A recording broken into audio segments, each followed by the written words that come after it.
Entre les zones low cost et les zones high cost, où là, je crois qu'on retrouvera aussi bien l'Allemagne que la France, comment, en termes de stratégie industrielle, on gère et comment, chez Renault, vous le gérez en ce moment?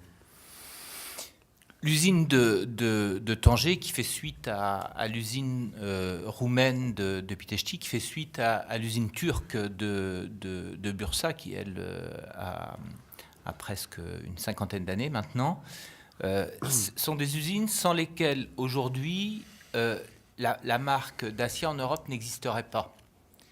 Le besoin de voitures à ce prix-là, lui, il existe. Si Renault n'avait pas fait ça, ce serait probablement un Coréen et sans doute demain, je dirais à coup sûr demain, un Indien ou un Chinois, le jour où les capacités de production en Chine seront supérieures à la demande, ce qui ne devrait plus tarder beaucoup maintenant. Et donc, Renault, quand il fait ça, il répond à un besoin sur le marché français, sur tout le marché européen. En même temps, il a une gamme qu'il utilise à l'international et qui lui permet une croissance profitable à l'international, ce que son alter ego français PSA n'a pas réussi à faire de la même manière. Le bilan, c'est une production qui est faite en Europe ou aux marges de l'Europe dans le cadre du Maroc, dans des pays qui ont un solde commercial négatif vis-à-vis de la France, c'est-à-dire qu'ils importent plus qu'ils n'exportent vis-à-vis de la France. On empêche des Chinois ou des Indiens de le faire plus tard. Je pense que c'est une très bonne stratégie. Je pense d'ailleurs que c'est la seule bonne stratégie et qu'il y a intérêt à s'y préparer parce que cette réalité des importations venant de Chine et venant d'Inde, ce n'est plus maintenant qu'une question de quelques années pour que ça arrive. Et j'ai fait le calcul pour regarder finalement le bilan économique de ça pour l'économie française, c'est quoi? Ce bilan économique, il est positif. Si on prend la Logan et la Sandero, les deux voitures aujourd'hui, on en importe à peu près 110 000.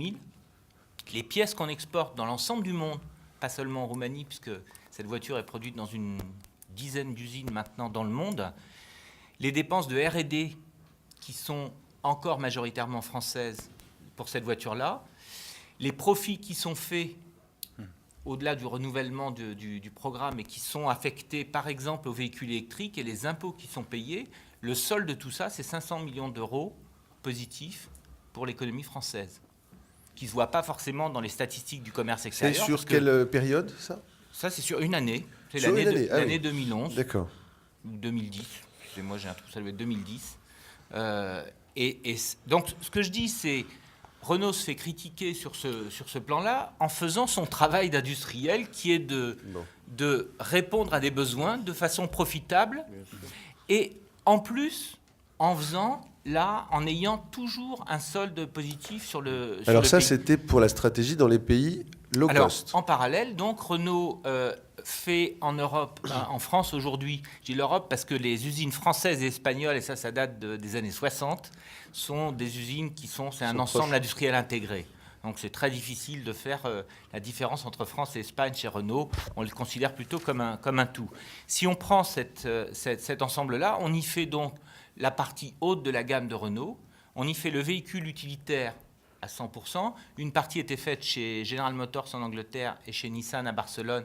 C'est réintégré. Je crois qu'on est un des rares grands industriels de l'automobile à réintégrer les productions en France en ramenant ça dans l'usine de Sandville au Havre. On y fait les moteurs haut de gamme. Et là, la coopération qui marche très bien avec Daimler fait qu'une grande partie de ces moteurs maintenant vont déjà chez Nissan et sa marque Infiniti, mais vont aller bientôt chez Daimler.